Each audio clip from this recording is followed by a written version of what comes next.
Hi, I'm Molly from Wild Olive, and today I'm going to be showing you how to make some felt ornaments. This is my Not-So-Spooky Felt Halloween ornament pattern set, but I have a lot of different kinds of holidays and even some non-holiday ones coming along, and they all use this same method. So I'm going to walk you through the process from start to finish so you can make your own following my patterns.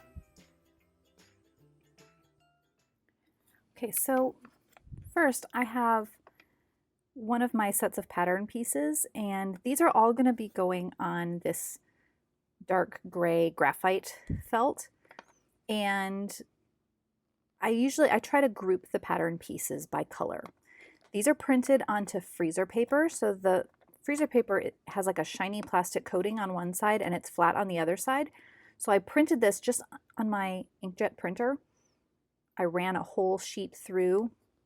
You can also just trace the pattern pieces on there. It just takes a little bit longer to do that.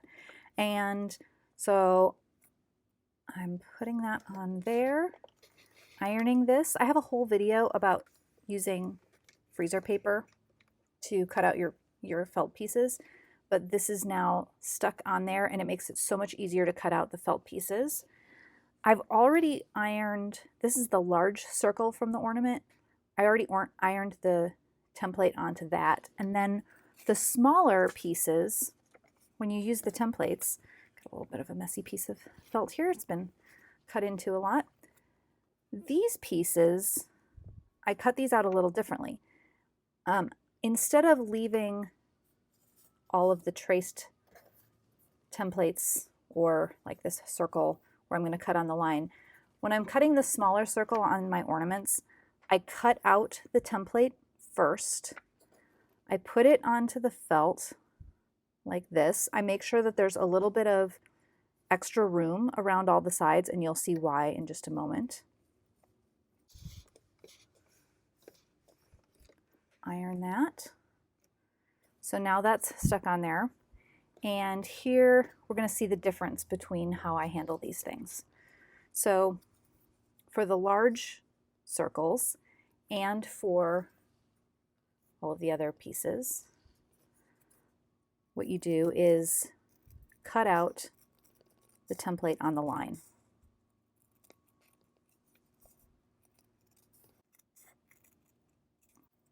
For the smaller circles, where I've pre-cut the template and ironed it on, the reason for that is that I like to cut these out using a scallop scissors. These are an older model, but that are not available anymore, but you can still get these. Benzie Design makes them, other companies as well. And for these, I'm going to cut around the outside of the template that's on there. So essentially, the scallops from the scissors are extending just past the outside of the circle. And that makes it easier. I don't want to cut through the paper with my scallop scissors if I can avoid it. It will wear them down a little bit faster. But also, in addition, these templates are reusable. And that means I'm not having to cut through the make like a fresh template every time. Here's my circle with the scallops extending. You can use a pinking shears if you would rather, if you don't have scallop shears, and then a same thing, just to have it extend. And I think a zigzag line would look really cute as well. Now, peel off the paper. And I'm going to do the same thing on, this is the back larger circle. And sometimes when you peel these off, it makes the felt a little bit more fuzzy because of how the plastic part of the paper sticks to it. But if you just give it a quick iron, it'll be nice and smooth again. These will line up like this. You'll have, I'm going to put the cat onto this one, but these templates are reusable. The smaller circle, that's obvious because it's already been cut out once and you cut around it. The larger circle if you attach it to your felt, you would just cut right along the edge of the circle with your regular scissors, and that will take care of, making it reusable. I don't recommend reusing the templates for tiny pieces because part of the idea of using freezer paper for these kinds of pieces is more accurate cutting, and you lose a little bit of accuracy when you do that. It's not as noticeable on a large, simple shape like a circle though. All right, so I'm going to cut out my other pieces and then we will get started on the stitching. All right, so I've cut out my pieces and I've started the embroidery, and there's two different ways that you can add the embroidery to these pieces. One is to cut out all the pieces, and I recommend stitching through the freezer paper if you're able. It's a little bit trickier to do, but it actually makes it so much nicer because the pattern is exactly in the right place. And then I'm also going to show you how you can stitch it a different way, but let me just get through this. I recommend embroidering with 3 strands of embroidery floss, and then when it comes to the applique part, I use 2 strands. You can use different thread if you prefer. I use DMC embroidery floss. So the reason that this version can be a little tricky is when the felt is already cut out, some of these stitches get kind of close to the edges and it's just a little bit harder to hold on to, as you can see. But the benefit to this is that you know exactly where the edge of the fabric is and you aren't cutting anything. I'll show you on the next one how that can get a little bit tricky. I have back stitch for the nose, scallop stitch for the mouth, and French knots for the eyes. Those are usually the 3 stitches that I stick to on these. Get one more eye. There's the cat body, and then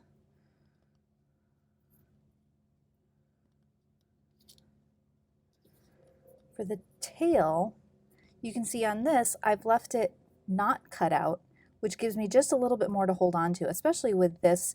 There's lots of these stitches that come close to the edges. So it's a little easier to hold while stitching.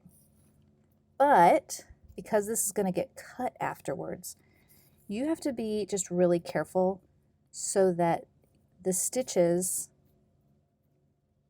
I want to make sure that I'm right on the line and that I don't go too close to the cut line.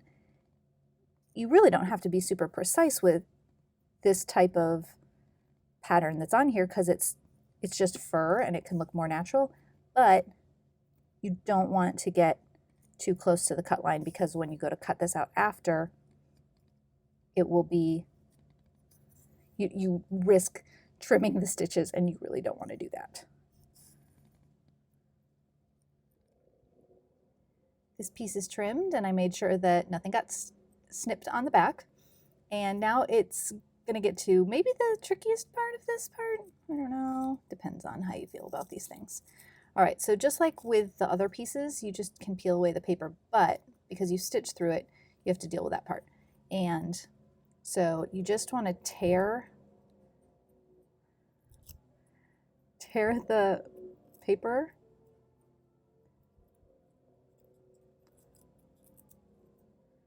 away and tear it around the stitches.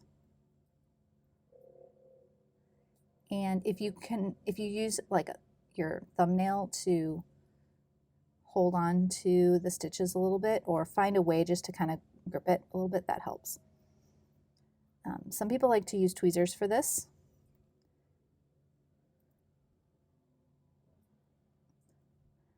I just go for it, unless I'm really, really stuck. There we go.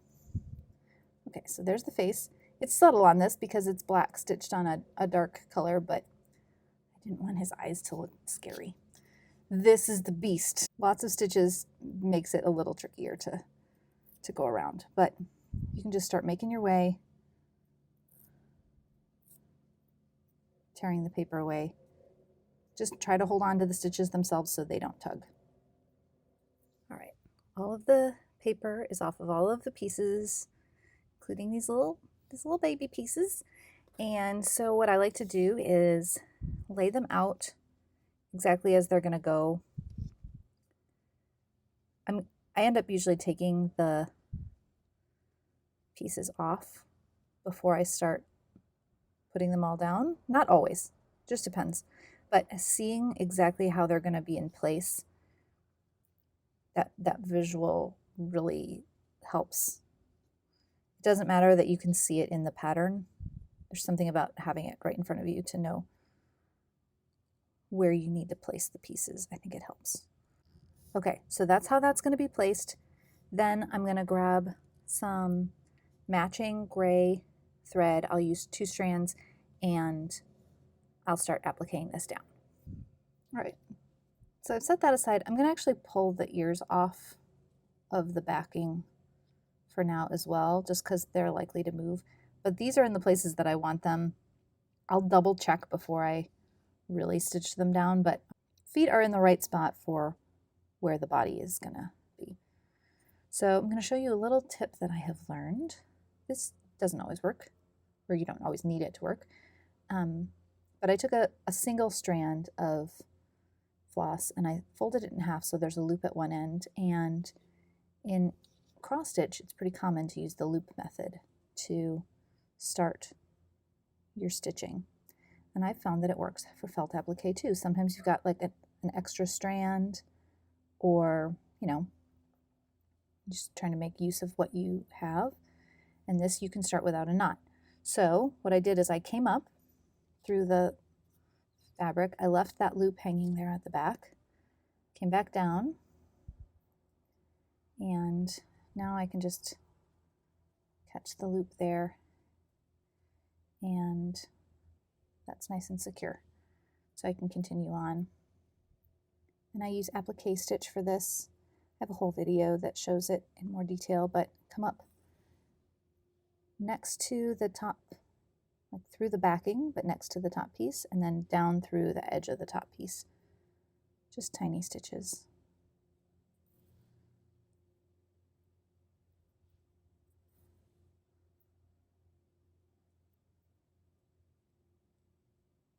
Try to space them as evenly as possible, but also have them be in places that it makes sense for the stitches to be. So sometimes that means like at the end of this curved piece. Okay. The leg might have moved a little bit, so I'm just going to check the placement. Yep. Move that in just a little bit more and up. That looks better.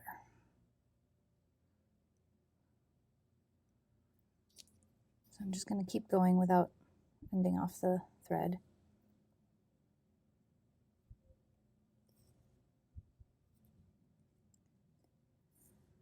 Get the second leg stitched. Okay, so I'm going to start on the cat, so body, cat body. The whole thing is the cat, and laying that over the top. This time I started with 2 strands and there's a knot at the end, and that's, in this case, it's just because it gave me a little bit more length and I had this available. So that part is all situated. And I'm going to start over here on the head. And I will show you how I handle getting to an area where there's small pieces that overlap with a piece, because sometimes it's easier to do them all at one time. Okay, so I'm going to take an ear and tuck it under the front. And these are really small pieces, but I love the the look of having them layered instead of being all in one piece with the front. Okay, so the ears are in place. Use the needle to adjust it just a little bit so it gets the look you want. All right. You can use a small dab of glue to hold things down as you're working if you like. I just usually don't bother with that. All right, so now I'm going to go ahead and I'm going to put the stitches around the ear.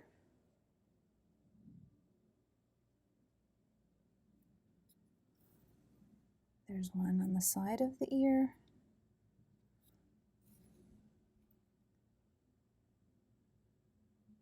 The top. And then the side. Making sure that's still tucked under. Then I'm coming up through the ear. And I'm going to make sure this tucks under the head, and then I'm going to stitch through the head right on the edge there. So that stitch does two things. One is it still holds the ear down a little bit more, but it also keeps the head in place. You need those stitches on the head, but also it's gonna, it's just gonna keep everything from shifting. So I'm gonna do the same thing with this other ear, and then the same thing will be true for the tail. When the tail goes in, I'll just tuck it under. It'll get a stitch where it overlaps, but it'll get stitched around it too. So, you can imagine if you're going around the edge of a shape, the things that tuck underneath it, you stitch around them and you stitch through them in the overlapping place. The legs here, that was a little bit more, there's a little more stitching than just a small overlap. So I find that those kinds of pieces where there's more overlap, I will usually do them separately. Okay, so the cat is all stitched on here, but before we assemble the ornament, there's some little embroidered details that go around most of my ornament designs have something like that. So what I do, sometimes, I have two different ways that I do this. One way is I take some lightweight tracing paper like this, and I just trace over those designs with a pencil, and they're in the pattern in the exact arrangement as how they will fit around the applique element. And as long as you applique it pretty much in the middle, everything should line up properly. You just have to watch out. Occasionally you'll find a spot where it's close, so just make sure you're not stitching through the applique part below. But the other thing sometimes I will do is I will look at the pattern as how it's supposed to be, and I will just freehand stitch it onto the felt. And you have to be confident in how you're stitching those things, but sometimes it's easier than dealing with the tracing paper. I'm gonna show stitching with the tracing paper just because that's, I think, probably the more common way that I would choose or recommend to do this. Sometimes it just saves me time for myself if I freehand stitch it. Okay, so I'm just holding the paper over the felt. I always take a look to make sure that it's all lined up properly. And once you get a few of the little elements stitched on, the paper is going to hold just fine. You don't need to pin it or tack it in place. And just, these are, on this ornament, they're little stars, but they're just made up of 5 straight stitches, and I recommend going from the outside to the inside. Some of the other patterns in this set and in other sets of ornaments that I make have French knots or just some little straight stitches so it looks kind of like confetti, or scallop stitches. Sometimes I recommend that you could add sequins or little beads to these areas. You can do this how you like. All right, all of the stitching is done now, so I'm going to just tear away this paper carefully.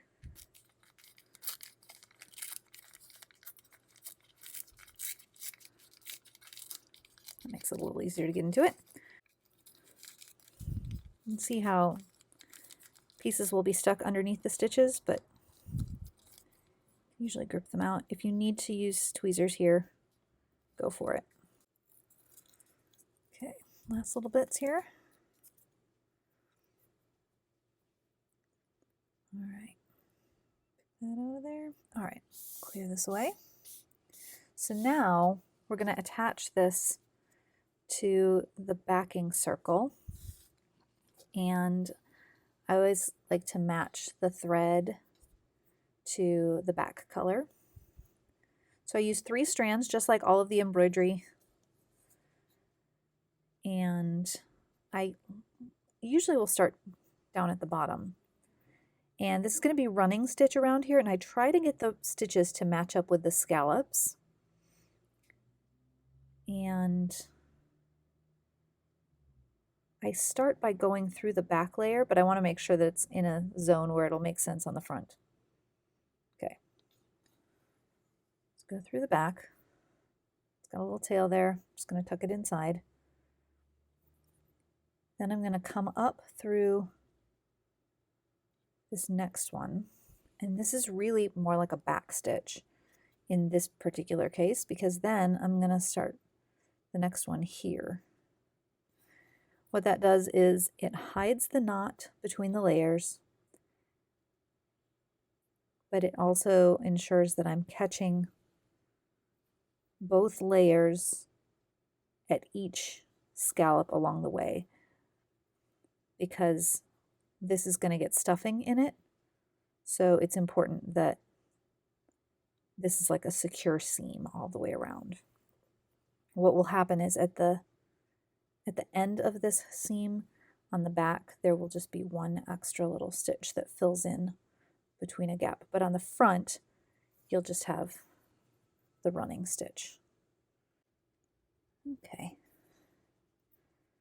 Just have a small gap here, and that's all that I will really need. I have some stuffing, and you can use any kind of stuffing that you like to use. This is Pellon Perfect Loft cluster fiber. It's a mouthful, but it comes in these little, like, it almost looks like little tiny balls of fluff, and I find it really easy to use. You don't need very much, just enough so that this has a slight puff to it. That's what I'm usually looking for. Add a little bit more. This stuff is just really easy to separate, which is great for small amounts like this. So I try to fill it in around there as best as I can so that it's even.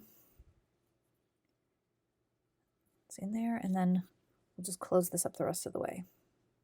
All right, so here's you're going to see that extra little stitch. There's a little bit of stuffing trying to poke out there. Okay, I'm going to come through the back here, but only go through the one layer. Just make sure that's snug, but I don't want to pull it so that it gathers. All right, tying a knot. I try to get it down below there between the layers of felt. And then I just slide my needle out through there. All right, and we'll just trim this off. All right, last thing that is left. Usually when I have cut a piece of thread, I end up with a little bit of extra. So I'm using my 3 strands of this same color. If I don't have extra, I will cut a fresh piece, obviously, because I want it to match. That's how I do all these. And I take that piece and I go through up at the top. Okay, so I take the string and hold the ends together. I'm going to tie a knot, and the goal is to have the knot just a couple inches above the ornament, a few fingers above it. All right, and then we'll just trim off the ends so they're even. And that's the finished ornament. So these are all of the Not So Spooky Halloween ornaments, but you could also find other kinds of designs in my Etsy shop, including Christmas designs. You can find some Valentine's patterns as well, and you can use the same technique for all of them. So I just want to thank you so much for watching this. I hope you found this helpful. If you would like to learn more about how you can support the work that I do and get some cool stuff along the way, be sure to check out my coffee clutch, and the link is down below in the description. All right, happy stitching, friends. We'll see you next time.